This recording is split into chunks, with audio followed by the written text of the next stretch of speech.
कभी सोचा है कि एक ऐसा इलाका कैसा हो सकता है जहां दुश्मनी और दोस्ती दोनों एक साथ पलती हो?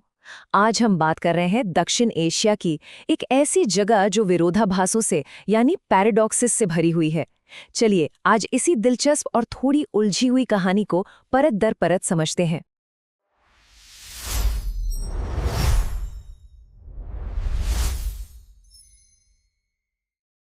ये जो लाइन है ये सिर्फ कहने की बात नहीं है, ये दक्षिण एशिया की रोजमर्रा की हकीकत है।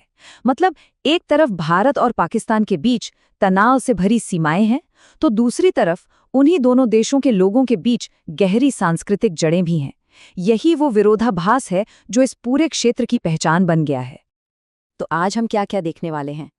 सबसे पहले समझेंगे कि साउथ एशिया यानी दक्षिण एशिया है क्या। फिर यहाँ लोकतंत्र मतलब डेमोक्रेसी का रिकॉर्ड कैसा रहा है उस पर बात करेंगे।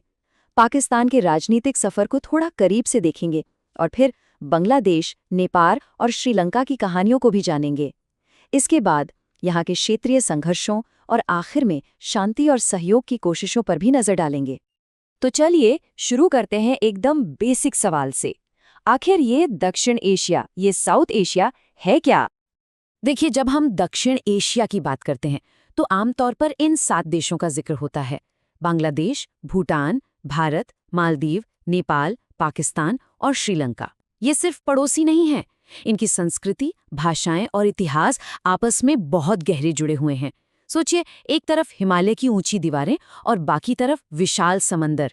इस वजह से ये इलाका भौगोलिक और सांस्कृतिक दोनों ही तरह से अपनी एक अलग पहचान रखता है।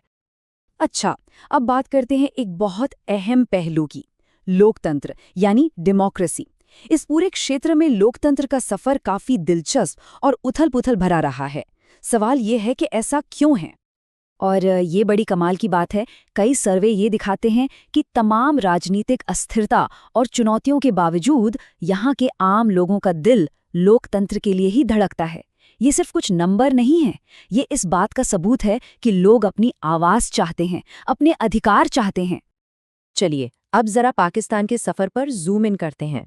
यहाँ की कहानी सेना और लोकतंत्र के बीच सत्ता के लिए एक लगातार चलने वाली खींचतान की कहानी है। ये टाइमलाइन देखिए, एक सीसॉ की तरह है। सत्ता कभी सेना के पास जाती है तो कभी चुनी हुई सरकार के पास।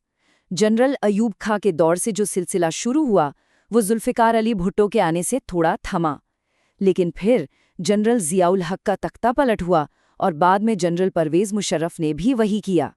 ये दिखाता है कि पाकिस्तान में लोकतंत्र की जड़ें कितनी नाजुक रही हैं। तो सवाल उठता है कि ऐसा क्यों है? देखिए, इसकी कई वजहें हैं जो आपस में जुड़ी हुई हैं। एक तो सेना, धर्मगुरुओं और बड़े जमींदारों का समाज पर गहरा प्रभाव है। ऊपर से भारत के साथ लगातार तनाव की वजह से सेना को हमेशा एक बड़ी भूमिका मिलती रहती है। और जब चुनी हुई सरकारें भ्रष्टाचार के आरोपों में घिरती हैं तो सेना को ये कहने का मौका मिल जाता है कि सिर्फ वही देश को संभाल सकती है। पाकिस्तान की कहानी तो हमने देखी, लेकिन दक्षिण एशिया में और भी देश हैं जिनकी अपनी अपनी अलग दास्तां और चुनौतियां रही हैं। चलिए अब बांग्लादेश, नेपाल और श्रीलंका पर नजर डालते हैं। बांग्लादेश की कहानी की शुरुआत ही आज़ादी के संघर्ष से होती है और ये जो तस्वीर है ना, ये उस संघर्ष के जज्बे को दिखाती है। नूर हुसैन, जिनकी पीठ पर लिखा है लोकतंत्र को आज़ाद होने दो, वो बांग्लादेश में लोकतंत्र की लड़ाई का एक शक्तिशाली प्रतीक बन गए। उनकी कहानी हमें उन अनगिनत लोगों की याद दिलाती है जिन्होंने इसके लिए अपनी जान दी।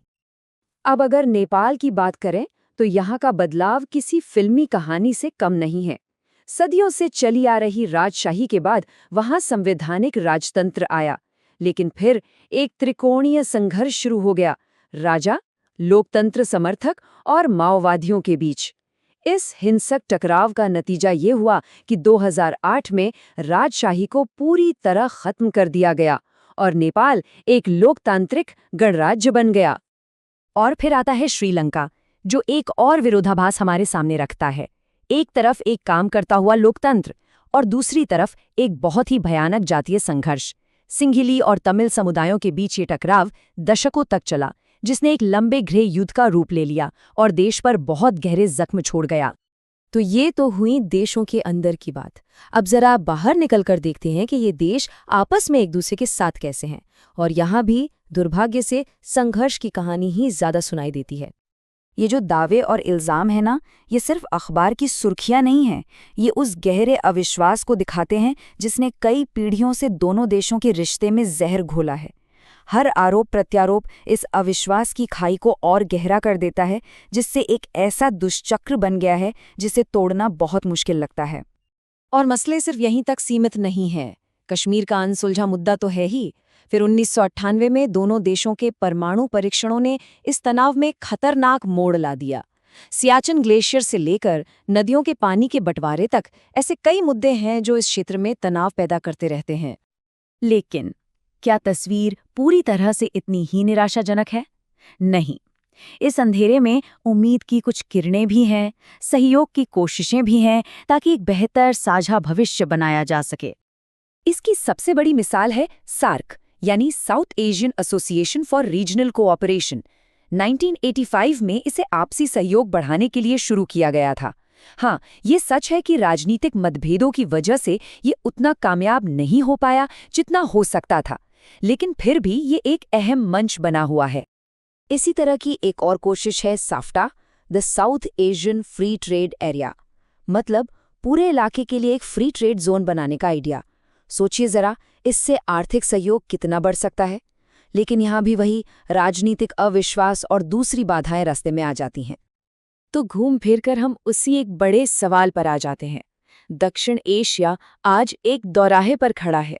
क्या इसकी पहचान हमेशा इसके झगड़ों और संघर्षों से होगी, या फिर सहयोग और साथ मिलकर आगे बढ़ने की एक नई कहानी लिखी जाएगी? इसका जवाब शायद इस क्षेत्र के लोगों के ही हाथ में है।